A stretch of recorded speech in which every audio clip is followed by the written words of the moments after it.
सभी को नमस्कार। आर्य संस्कृत क्लासेज इस यूट्यूब परिवार में आप सभी का हार्दिक स्वागत है।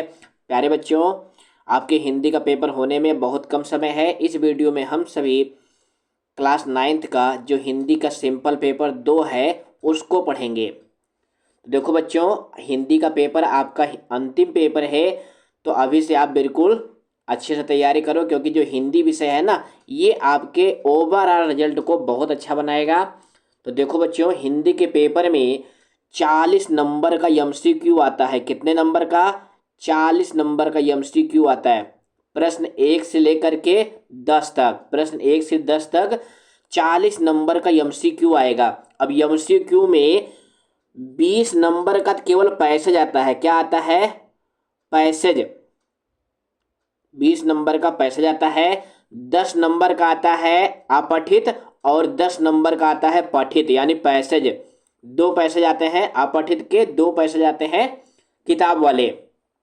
और 16 नंबर का व्याकरण आता है। कितने नंबर का? 16 नंबर का व्याकरण आता है। अब 16 नंबर के व्याकरण में क्या क्या आएगा? 4 नंबर का तो आएगा आपका उपसर्ग और प्रत्यय। ध्यान से देखिएगा, नहीं तो गड़बड़ कर देंगे। उपसर्ग और प्रत्यय कितने नंबर का आएगा? 4 नंबर का। 4 नंबर का अलंकार आएगा। 4 नंबर का क्या आएगा? अलंकार। और 4 नंबर का समास आएगा। 4 नंबर का क्या आएगा? समास। और 4 नंबर का क्या आएगा? अलंकार हो गया, उपसर्ग हो गया, समास हो गया। 4 नंबर का आएगा वाक्य। वाक्य भेद अर्थ के आधार पे। तो ये 16 नंबर का तो व्याकरण आएगा। बच्चे व्याकरण में बहुत गलती करते हैं, तो बच्चों हमने आपके इन व्याकरण के चारों टॉपिक की अलग से 4 वीडियो बनाई है। अलंकार की, समास की, वाक्य भेद की। उपसर्ग और प्रत्यय की वीडियो नहीं बनाए। अभी इसी वीडियो में हम आपको उपसर्ग अलग से दिखा देंगे। तो व्याकरण के वीडियो आप प्लेलिस्ट में जाकर अच्छे से समझ लें। और 4 नंबर का जो है एमसीक्यू आएगा किताब से, यानी 2 नंबर का आएगा गद्यांश से एमसीक्यू, यानी जो गद्य वाले पाठ है। और 2 नंबर का एमसीक्यू आएगा जो कविता वाले यानी पद्यांश वाले पाठ हैं। तो इस तरह से 40 नंबर का तो एमसीक्यू आने वाला है हिंदी के पेपर में। ये आपका मॉडल पेपर यानी प्रैक्टिस पेपर 2 है। इसको हम अच्छे से एक्सप्लेन करेंगे, जिससे आप हिंदी के पेपर में 70 प्लस नंबर ला सकें। तो देखो बच्चों, इस मॉडल पेपर में पहला प्रश्न क्या है? पद्यांश का, यानी गद्यांश जो है ये अपठित होगा। इसी तरह से आपके पेपर में एक बड़ा सा पैसेज आएगा, क्योंकि हिंदी का पेपर है तो पैसेज थोड़ा सा बड़ा होगा। तो आप क्या करेंगे? पैसेज को फटाफट पढ़ लेंगे। तो हम भी यहाँ पर आपको पैसेज पढ़ा देते हैं। अंतराल का मतलब यह है कि एक पीढ़ी से दूसरी पीढ़ी के लोगों के दिमाग में पुरानी पीढ़ी से कुछ अलग बातें आती हैं। दूसरे शब्दों में, इस पीढ़ी अंतराल शब्द को समझा जाए तो एक पीढ़ी से दूसरी पीढ़ी के मानसिक सोच में आने वाले बदलाव को जनरेशन गैप कहा जाता है।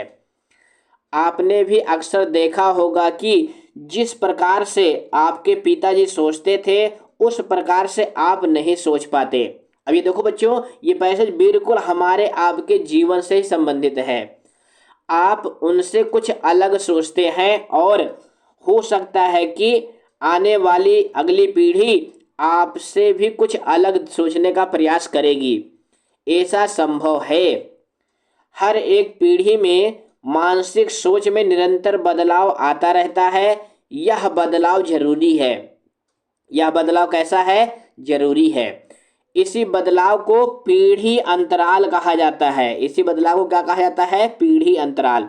उदाहरण के रूप में समझा जाए तो हमारे पूर्वज विषम परिस्थितियों में भी रहने की क्षमता रखते थे, लेकिन आज की पीढ़ी हर प्रकार की सुख सुविधा चाहती है।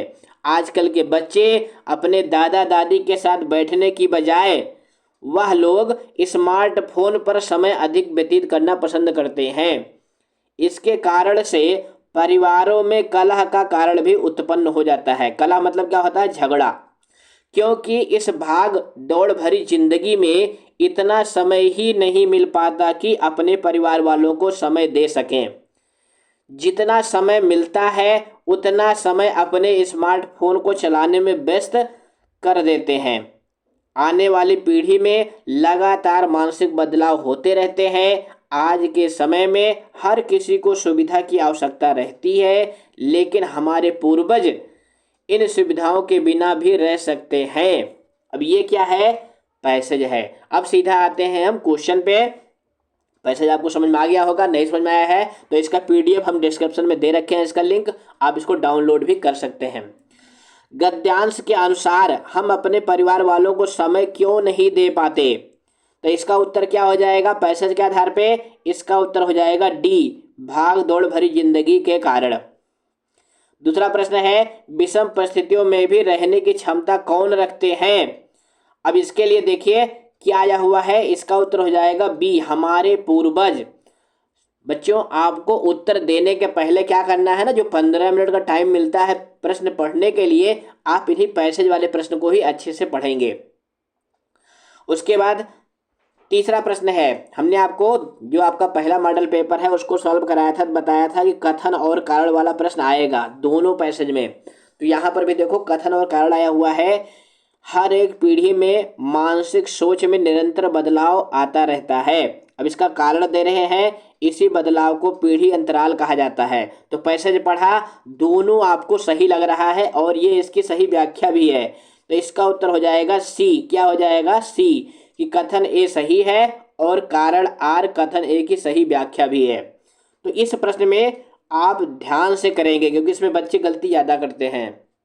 इसके बाद घ वाला प्रश्न है, आज की पीढ़ी हर प्रकार की सुख सुविधा चाहती है। गद्यांश में आए इस कथन के पक्ष में निम्नलिखित में से कौन सा या कौन से तर्क सही है? अब इसमें एक से दो या तीनों सही हो सकते हैं। तो कथन देखिए, प्रश्न क्या था कि आज की पीढ़ी हर प्रकार की सुख सुविधा चाहती है। इसके लिए यहाँ पे 3 तर्क दिए गए हैं। तो पहला तर्क क्या है? पृथ्वी पर उपलब्ध संसाधनों की तुलना में हमारे लिए सुविधाएं लगातार बढ़ती जा रही हैं। अब देखो ये पंक्ति पैसेज में कहीं है ही नहीं, तो ये तो बाहर हो गई। आज के समय में हर किसी को सुविधा की आवश्यकता है, ये पंक्ति पैसेज में है, तो ये सही हो जाएगी। आजकल के बच्चे अपने दादा दादी के पास बैठने की बजाय वो लोग स्मार्टफोन पर अधिक समय व्यतीत करना पसंद करते हैं। अब ये पंक्ति भी पैसेज में आई हुई है, तो ये दोनों सही हो जाएगा। अब इसमें देखिए ऑप्शन क्या दिया गया है, 1 सही है, 2 सही है, 3 सही है, 2 और 3 सही है। तो आपने देखा कि 2 और 3 सही है, तो आपका ऑप्शन सही होगा ये डी वाला, कि 2 और 3 दोनों सही है। तो इस तरह से इस टाइप के प्रश्न को आप सॉल्व करेंगे। इसके बाद इसका अंगाखंड यानी 5वां प्रश्न आता है, एक पीढ़ी से दूसरी पीढ़ी के लोगों के मानसिक सोच में आने वाले बदलाव को क्या कहा जाता है? तो इसको अभी आपने क्या पढ़ा था? Generation gap. क्या कहते हैं? Generation gap. पैसेज पढ़ते समय हमने उसको गोला भी किया था। अब इसके बाद प्रश्न नंबर 2 में आए क्या आएगा? अपठित काव्यांश, यानी एक कविता होगी जो कि आपकी पुस्तक की नहीं होगी और उसमें से 5 नंबर के MCQ आपको सॉल्व करने होंगे। तो ये कविता है, एक बार इसका वाचन कर देते हैं। मस्ती से भर के जबकि हवा सौरभ से बरबस उलझ पड़ी, तब उलझ पड़ा मेरा सपना कुछ नए नए अरमानों से। गेंदा फूला जब बागों में, सरसों फूली जब खेतों में, तब फूल उठी सहसा उमंग मेरे मुरझाए प्राणों में। कलिका के चुंबन की पुलकन मुखरित जब अली के गुंजन में। अली माने क्या होता है बच्चों? भंवरा। आगे देखिए, आगे जो पंक्ति लिखी हुई है, तब उमड़ पड़ा उन्माद प्रबल मेरे इन बेसुध गानों में। ले नई साध ले नया रंग मेरे आंगन आया वसंत। मैं अनजाने ही आज बना हूँ अनजाने हूँ अपने ही अनजानों में। जो बीत गया वो विभ्रम था, जो बीत गया वो विभ्रम था, वह था कुरूप वह था कठोर। मत याद दिलाओ उस काल की, कल में असफलता रोती है। जब एक कुहासे सी मेरी सांसें कुछ भारी भारी थी। दुख की वह धुंधली परछाई अब तक आंखों में सोती है। अभी देखो ना, दुख की वह धुंधली परछाई। अब इस तरह से आप क्या करेंगे? कविता को पढ़ेंगे, जितना समझ में आएगा उतना समझने का प्रयास करेंगे, फिर सीधा प्रश्न पे आ जाएंगे। पहला प्रश्न देखो क्या है, पद्यांश के अनुसार खेतों में किसके फूल खिले हैं। तो अभी हमने आपको ऊपर के तीसरी चौथी लाइन में बताया था कि सरसों फूली खेतों में। देखो यहाँ पे आया हुआ ना, सरसों फूली खेतों में। तो इस तरह से आप प्रश्न पढ़ेंगे और पैसेज में देखेंगे कि सरसों के फूल कहाँ खिले हुए हैं। तो खेतों में किसके फूल खिले हैं, सरसों के। तो आपका ऑप्शन सही हो जाएगा डी। अगला क्या है, पद्यांश के अनुसार गेंदे के फूल कहाँ खिला है। तो अभी आपने देखा था गेंदा का फूल कहाँ खिला है, बागों में, गमलों में लाइन में नहीं है। नहीं तो आप गमलों में मार दें, हमारे घर में गमला में गेंदे का फूल खिला हुआ है। हमें पद्यांश के अनुसार उत्तर देना होता है, जो लाइन उसमें आई हुई है उसी के अकॉर्डिंग आपको उत्तर देना है। अब इसमें भी कथन और कारण वाला प्रश्न आएगा। देखिए क्या है, नई साध और नया रंग लेकर मेरे आंगन में वसंत आया। कारण क्या दे रहे हैं, इससे मेरे मुरझाए हुए प्राणों में उमंग भर उठा है। अब इसमें कौन सा सही है, इसमें ये सी वाला सही होगा, क्योंकि ए भी सही है और कारण आर ए की सही व्याख्या भी कर रहा है कि वसंत आया है और मेरे मुरझाए हुए प्राणों में उमंग जाग उठी है। इसके बाद घा वाला देखिए क्या है, आंखों में किसकी परछाई अब तक सोती है, दुख की, सुख की, आराम की, उत्साह की। तो आपने पैसेज के अंतिम दो लाइनों में पढ़ा कि दुख की काली परछाई, तो वहां पे दुख आया हुआ है, तो आपका ए वाला ऑप्शन सही हो जाएगा। सरसों फूली जब खेतों में तब फूल उठी सहसा उमंग, कविता की पंक्ति का आशय क्या है। देखो बच्चों, इस टाइप का प्रश्न आपके पैसेज का अंतिम प्रश्न होगा, यानी इसमें एक लाइन दे देगा और कहेगा इसका आशय क्या है। आशय का मतलब क्या होता है, अर्थ। आशय का मतलब क्या होता है, अर्थ, यानी मीनिंग क्या है। तो इसका मीनिंग यही है कि सरसों के पीले पीले फूल हमारे अंदर उमंग और उत्साह भर देते हैं। अभी आपने सब अभी 10-15 दिन पहले खेतों में सरसों के फूल आए थे, तो जब भी आप सरसों के खेत में जाते हैं ना, तो पीले पीले फूल आपके मन में स्वयं से ही उत्साह और उमंग भर देते हैं। तो ये हो गया हमारा 10 नंबर का अपठित गद्यांश और पद्यांश। अब इसके बाद प्रश्न नंबर 3 में क्या आएगा, उपसर्ग और प्रत्यय। तो आप जानते हैं कि हिंदी में जो संस्कृत के 22 उपसर्ग होते हैं ना, वही 22 उपसर्ग इसमें भी होते हैं। अब संस्कृत के कौन कौन से उपसर्ग होते हैं उसको हम आपको दिखाने चल रहे हैं। देखो बच्चे, ये संस्कृत के 22 उपसर्ग हैं। संस्कृत के 22 उपसर्ग हैं, यही उपसर्ग हिंदी के पेपर में भी आएंगे। तो इनको कॉपी में ऐसे लिखकर नोट कर लो। इसके लिए हमने ट्रिक बना रखी थी, पर, परा, परि, प्रति, अधि, अभि, अति, अपि, दुर्दुष, निर्निश, बी, सम, आंगनी, अनु, अव, सु, उत, उप, अप।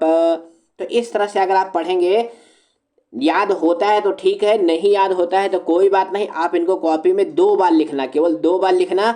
2 बार लिखने से ही आपको पता चल जाएगा कि प्रा, परा, परि, प्रति, अधि, अभि, अति, अपि, दुर, दुष, निर, निस। अब यहाँ पे आंग है, आंग का क्या जुड़ता है, बड़ा आ। ये 22 उपसर्ग हैं संस्कृत वाले, जो कि हिंदी में बिल्कुल ऐसे ही आते हैं। अब हम सीधा चलते हैं प्रश्न पर। अब देखो बच्चों, आपके पेपर में प्रश्न क्या आया हुआ है, अनुभव में उपसर्ग बताइए। अब अनुभव में कौन सा उपसर्ग है, देखने से ही आपको पता चल गया कि इसमें कौन सा उपसर्ग है, अनु उपसर्ग है। कौन सा है, अनु। अनु प्लस भव, आप दोनों शब्द अलग अलग कर लेंगे अगर सार्थक शब्द बन जाएगा ना। अब भव माने क्या होता है, भव माने होता है होना, अनु मतलब होता है पीछे होना, यानी काम करने के बाद जो प्राप्त होता है उसे अनुभव कहते हैं। अब उसके बाद प्रश्न नंबर देखिए, खा में क्या है, नैतिकता में कौन सी प्रत्यय है। अब प्रत्यय की हमने अलग से वीडियो नहीं बनाई है, लेकिन हम आपको समझा देंगे कि प्रत्यय पहचानते कैसे हैं।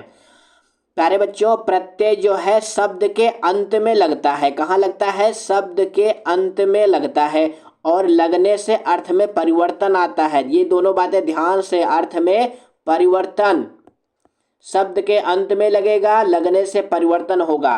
अब यहाँ पे नैतिकता कौन सी प्रत्यय है? कता है, ता है, नय है, नैतिक है। तो देखो बच्चों, नैतिक तो बिल्कुल नहीं है, नय भी नहीं है। क्यों? क्योंकि देखो अंत में नय नहीं है। कता, अब कता है कि नहीं है, इन दोनों में से एक सही है। अब कौन सा सही है उसके लिए देखो हम कलर चेंज करके आपको दिखाते हैं कैसे आपको सही करना है। तो देखो बच्चों, प्रत्यय पहचानने के लिए क्या करेंगे? सबसे पहले उस शब्द को देखेंगे जिसमें प्रत्यय जुड़ा हुआ है। तो इसमें शब्द क्या है? नैतिक है। और प्रत्यय क्या है? ता। नैतिक प्लस ता। अब कता क्यों नहीं सही है? क्योंकि कता कोई प्रत्यय नहीं। अगर हम कता को लगा देंगे ना तो हमारा शब्द बचेगा नयति। अब नयति कोई शब्द ही नहीं है, हमारा शब्द क्या है? नैतिक। तो नैतिक शब्द है और ता प्रत्यय है। तो इस तरह से आप प्रत्यय के सॉल्व करेंगे, तब आप इसको अच्छे से पूरा हल कर पाएंगे। अगला देखो, प्रतिभागी। इसमें मूल शब्द और उपसर्ग को अलग कीजिए।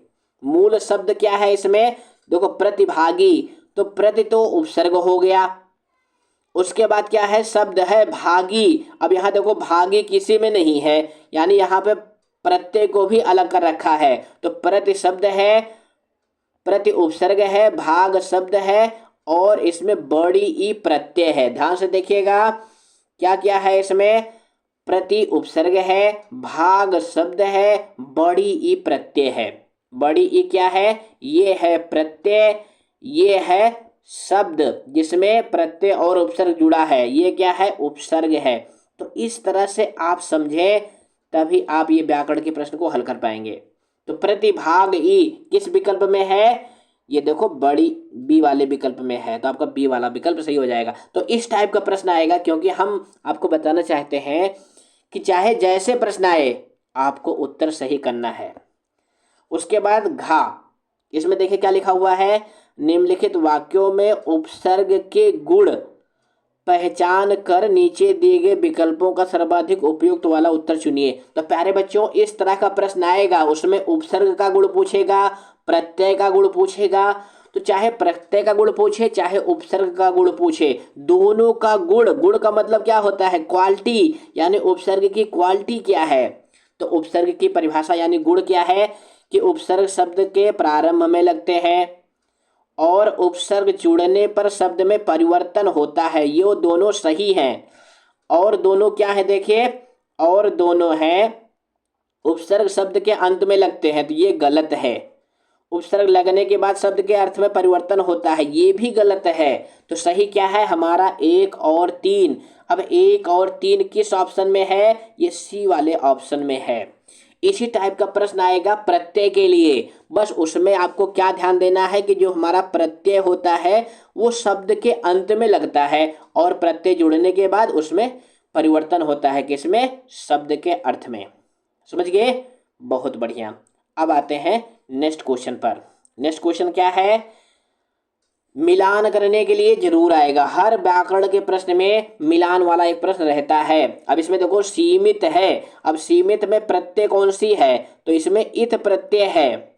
सामाजिक में कौन सी प्रत्यय है? इक प्रत्यय है। मिठाई वाला, इसमें मिठाई शब्द है, वाला प्रत्यय है। आसान होता है, बस थोड़ी सी बुद्धि लगाएंगे ना तो 100% सही करेंगे।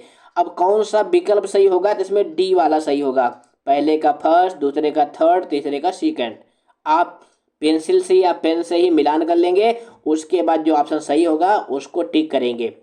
इसके बाद प्यारे बच्चों, प्रश्न नंबर 4 में समास आएगा। प्रश्न नंबर 4 में क्या आएगा? समास। कितने नंबर का? 4 नंबर का। तो समास की वीडियो अभी कल शाम को ही हमने अपलोड की है, आप प्ले लिस्ट में जाके समास की वीडियो को अच्छे से देखें।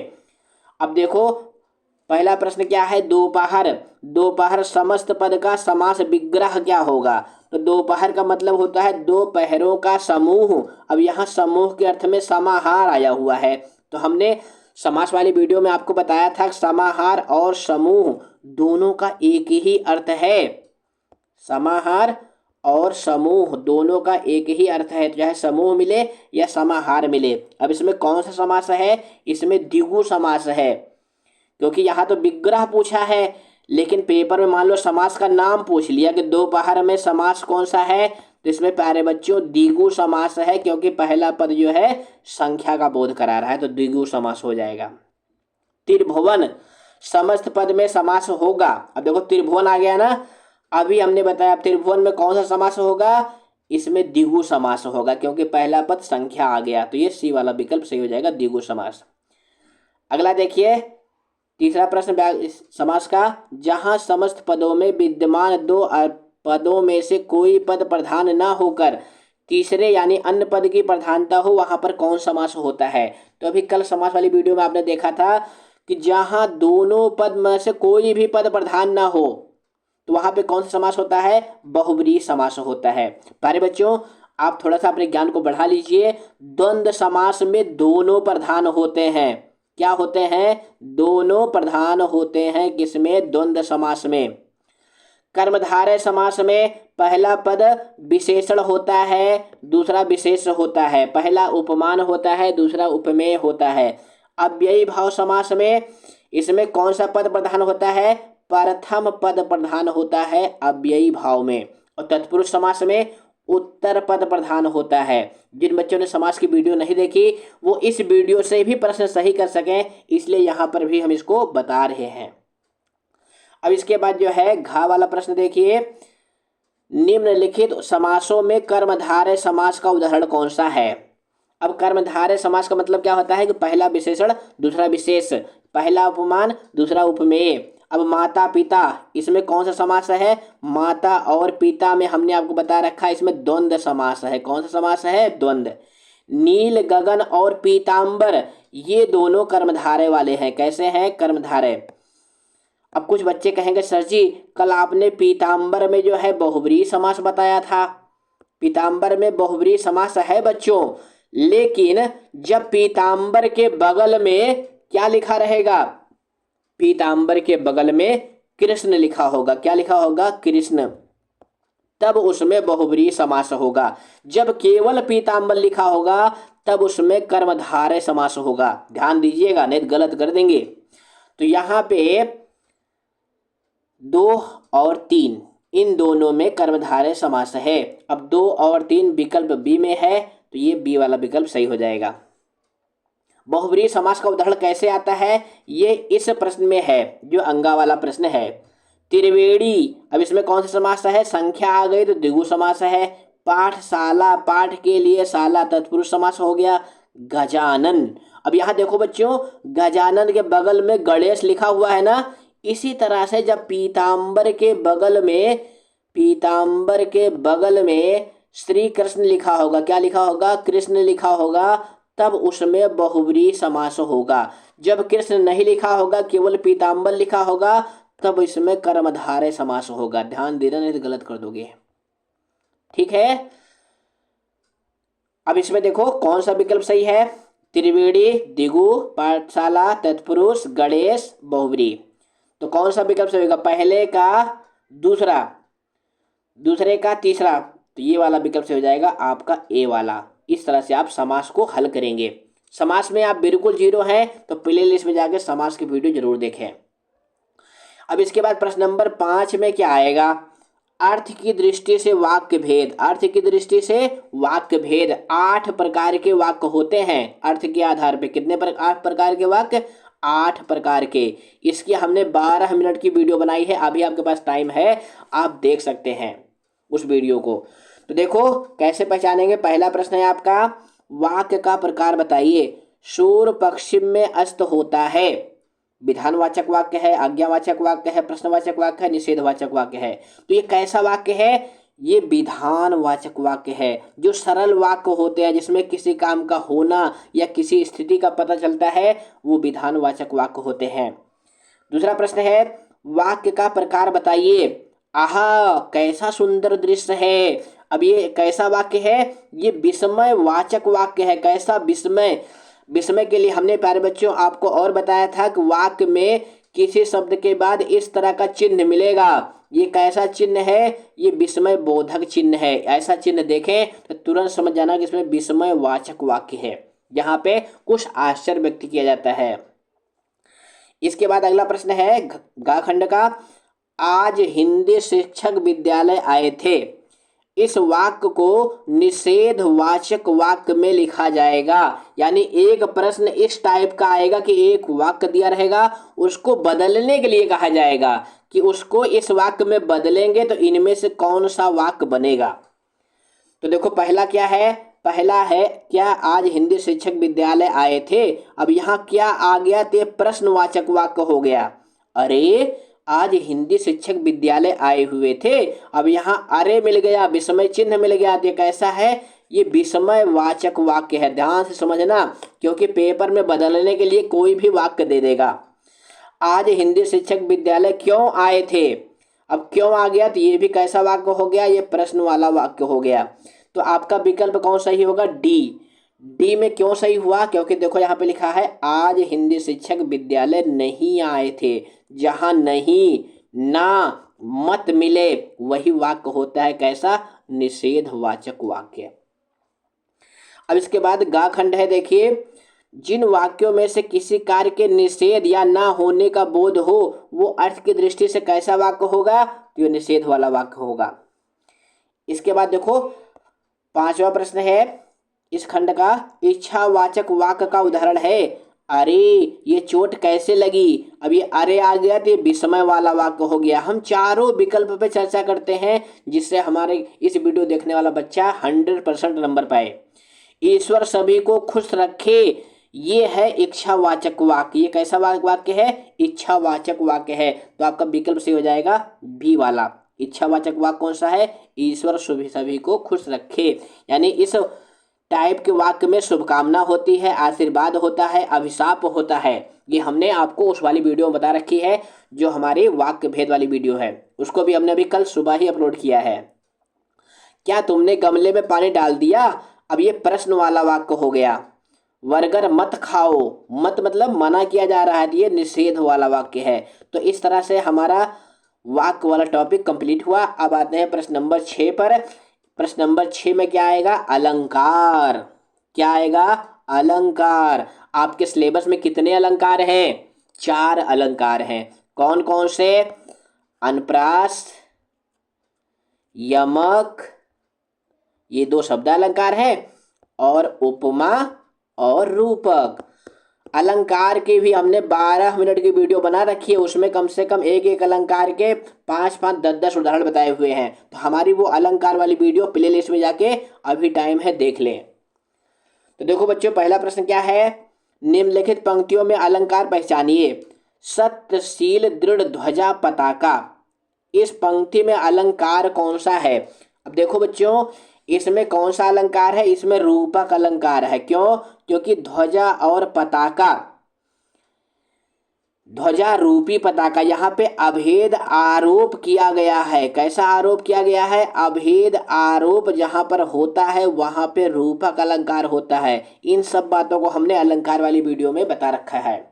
आपका अगला प्रश्न है खा खंड वाला, नील कमल से सुंदर नयन, इसमें अलंकार कौन सा है। यमक है, अनुप्रास है, उपमा है, रूपक है। देखो बच्चों हमने उसमें अलंकार वाली वीडियो में आपको ट्रिक बताई थी कि जहां पे आपको सा, सी, से और क्या मिले, जैसे, ये सारे शब्द मिल जाए वहां पे कौन सा अलंकार होगा, वहां पे उपमा अलंकार होगा। तो ये उपमा अलंकार सही हो जाएगा। ये सब ट्रिक हमने आपको अलंकार वाली वीडियो में बता रखी है। इसके बाद गा खंड है, तरन तनुजा तट तमाल तरुअर बहुछाए, ये भी बहुत प्रसिद्ध उदाहरण है। इसमें कौन सा अलंकार है, अनुप्रास अलंकार है, क्योंकि यहाँ पे ता वर्ण की बार बार आवृत्ति हो रही, इसलिए अनुप्रास अलंकार सही होगा। उसके बाद घा है, निम्नलिखित में से रूपक अलंकार का उदाहरण पहचानिए। तो रूपक अलंकार का उदाहरण कौन सा है, ये डी वाला विकल्प सही हो जाएगा। मैया मैं तो चंद्र खिलौना लई हूं, यहाँ पे डैश है और चंद्र खिलौना यानी चंद्र रूपी खिलौना, यानी चंद्रमा के ऊपर खिलौने का आरोप किया गया है, इसलिए रूपक अलंकार है। और जो 3 उदाहरण हैं इसमें कौन कौन सा अलंकार है ये भी देख लो। मधुर मधुर मुस्कान मनोहर, मनुज बेश का उजियाला, इसमें अनुप्रास अलंकार है। क्योंकि बच्चों हम केवल आपको उत्तर ही नहीं बताते हैं, हम चारों विकल्प बताते हैं। लाल किरण सी चोच, अब सी आ गया ना, तो इसमें उपमा अलंकार हो जाएगा।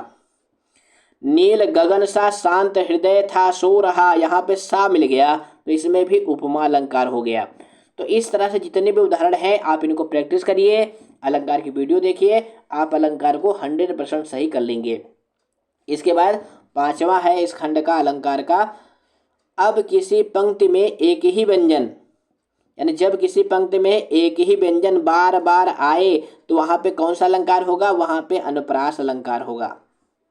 तो इस तरह से हमारा अलंकार भी कंप्लीट हो गया। अब इसके बाद प्रश्न नंबर 7 में ध्यान से देखिएगा, आपका पेपर बिल्कुल ऐसा ही आएगा, यानी उसका फॉर्मेट और डिजाइन बिल्कुल ऐसा ही होगा। प्रश्न नंबर 7 में एक गद्यांश आएगा जो कि आपकी पुस्तक का होगा और 5 नंबर के उसमें MCQ आएगा। तो ये जो पैसेज आया हुआ है ये पैसेज आपकी पुस्तक का ही है। तो इसमें लेखिका ने बताया हुआ है कि जब मैं पैदा हुई तो अन्य लड़कियों की तरह जो है मुझे कष्ट नहीं सहना पड़ा, यानी मेरे माता पिता प्रसन्न थे। और क्या बताया है कि परिवार में बाबा फारसी और उर्दू जानते थे, पिता ने अंग्रेजी पढ़ रखी थी, हिंदी का कोई वातावरण नहीं था। मेरी माता जबलपुर से आई थी, वह अपने साथ हिंदी लाई, वे पूजा पाठ बहुत करती थी, पहले पहल उन्होंने मुझको पंचतंत्र पढ़ाया। अब इस तरह से आप जो है ना पैसेज को पढ़ेंगे, जो बात आपको अच्छी लगे उसको थोड़ी थोड़ी अंडरलाइन भी करते चलेंगे। तो पैसेज बाद में पढ़ेंगे, पहले प्रश्न देखेंगे, जो 15 मिनट का टाइम है ना उसमें प्रश्न देख करके फिर पैसेज पढ़ेंगे। तो उससे क्या होगा कि क्या ढूंढना है वो आप पैसेज में ढूंढते हुए चलेंगे। तो पहला प्रश्न क्या है, पूजा पाठ के समय कवियत्री भी बैठ जाती थी और क्या सुनती थी। अब देखो बच्चों ये लाइन पैसेज में कहाँ पर आई हुई है, तो देखो ये लाइन यहाँ पर आई हुई है कि पूजा पाठ के समय मैं भी बैठ जाती थी, संस्कृत सुनती थी। अब क्या सुनती थी, संस्कृत, तो आपका सी वाला विकल्प सही हो जाएगा। तो इस तरह से प्रश्न पढ़ेंगे, पैसेज में जाएंगे और उत्तर ढूंढेंगे। अगला प्रश्न क्या है, लेखिका की माता कहाँ से आई थी। तो अभी हमने आपको पैसेज पढ़ के बताया कहाँ से आई थी, जबलपुर से आई थी। अगला क्या है, पहले पहल लेखिका को उसकी माता जी ने कौन सी पुस्तक पढ़ाई। तो कौन सी पुस्तक पढ़ाई थी, पंचतंत्र। ये अभी पैसेज में हमने आपको पढ़ के बताया। लेखिका के पिता कौन सी भाषा ने पढ़ रखी थी, यानी लेखिका के पिता जो है उनको कौन सी भाषा आती थी, वो किसके विद्वान थे। तो उसमें लिखा हुआ है अंग्रेजी, कि जो लेखिका के पिता हैं वो अंग्रेजी जानते थे। पांचवा प्रश्न है इस खंड का, लेखिका को विदुषी उसके परिवार में कौन बनाना चाहता था, उसकी माँ, चाचा, पिता, बाबा। अब ये प्रश्न ढूंढने के लिए क्या करेंगे, सीधा आप पैसेज में जाएंगे, देखेंगे कि लेखिका को विदुषी कौन बनाना चाहता था। तो देखो बच्चों लेखिका को विदुषी कौन बनाना चाहता था, ये देखो ये लाइन यहाँ पर आई हुई है, बाबा कहते थे इसको हम विदुषी बनाएंगे। अब बाबा कहते थे का मतलब क्या है कि बाबा जी लेखिका को चाहते थे कि वो विदुषी हो जाए। विदुषी का मतलब क्या होता है, इंटेलिजेंट गर्ल, यानी जब बालिका इंटेलिजेंट होती है तो उसे विदुषी कहते हैं, और जब बालक इंटेलिजेंट होता है तो उसे विद्वान कहते हैं। ध्यान से देखना, नहीं तो बालिका विदुषी और बालक विद्वान, ये दोनों में अंतर है। बालिका कैसी होगी, विदुषी, और बालक कैसा होगा, विद्वान। और इंग्लिश में दोनों के लिए क्या आता है, इंटेलिजेंट। तो इसमें आपका विकल्प सही हो जाएगा डी वाला, उसके बाबा। इसके बाद प्रश्न नंबर 8 में जो आपके क्षितिज में गद्य वाले पाठ हैं, कौन से पाठ हैं, गद्य वाले पाठ हैं, उसमें से 2 नंबर का MCQ आएगा। किस पक्षी ने सालिम अली के जीवन की दिशा को बदल दिया। अब ये जो प्रश्न आया हुआ है ये किस पाठ का है, सांवले सपनों की याद में। आपने पाठ पढ़ा है ना, तुरंत जान जाएंगे क्योंकि आपकी किताब का ही है, सांवले सपनों की याद में इस पाठ का ये प्रश्न है। अब इसमें सालिम अली के जीवन में बदलने वाली पक्षी कौन सी थी, तो वो थी गौरैया। कौन सी पक्षी थी, गौरैया। और प्यारे बच्चों आपने पाठ पढ़ा हुआ है ना कि जो सालिम अली हैं इन्होंने एक आत्मकथा भी लिखी थी, उसका नाम क्या था, उसका नाम था फॉल ऑफ आ स्पैरो। क्या नाम था, फॉल ऑफ आ स्पैरो। अब आप जानते हो इन्होंने पुस्तक इंग्लिश में लिखी थी, तो स्पैरो माने क्या होता है, स्पैरो माने गौरैया होता है। तो आपका विकल्प सही हो जाएगा गौरैया। अब उसके बाद दूसरा प्रश्न है, प्रेमचंद ने जिस फोटो की चर्चा प्रेमचंद के जिस फोटो की चर्चा प्रेमचंद के फटे जूते व्यंग में की गई है, उस फोटो में प्रेमचंद के साथ दूसरा व्यक्ति कौन है। अब फोटो में जो व्यक्ति है उसके लिए देखो, पाठ में पहली ही पंक्ति में लिखा हुआ है, मेरे सामने एक चित्र है, पत्नी के साथ फोटो खिंचा रहे हैं। क्या लिखा हुआ है, पत्नी के साथ फोटो खिंचा रहे हैं, तो उसमें क्या हो जाएगा, पत्नी, यानी प्रेमचंद जी के बगल में कौन है, प्रेमचंद जी की पत्नी है। इसके बाद प्रश्न नंबर 9 में क्या आएगा, एक क्षितिज वाली पुस्तक से पद्यांश यानी कविता आएगी, उसमें से 5 MCQ प्रश्न आपको हल करने होंगे। अब यहाँ पर देखो, कोहरों से ढकी सड़क पर बच्चे काम पर जा रहे, सुबह सुबह बच्चे काम पर जा रहे, हमारे समय की सबसे भयानक पंक्ति है। अब ये जो पंक्ति आई हुई है, इस किस पाठ का है, बच्चे काम पर जा रहे हैं, इस पाठ की ये पंक्ति है। अब इसमें हम सीधा प्रश्न पे आते हैं। पहला प्रश्न है, कवि ने घरों से किसके खत्म हो जाने की बात की है। अब ये लाइन देखो कहाँ पर आई हुई है, ये लाइन देखो यहाँ पर आई हुई है, क्या सारे घरों के आंगन खत्म हो गए हैं एकाएक, यानी घरों के क्या खत्म हो गया है, आंगन, तो इसमें सही हो जाएगा आंगन।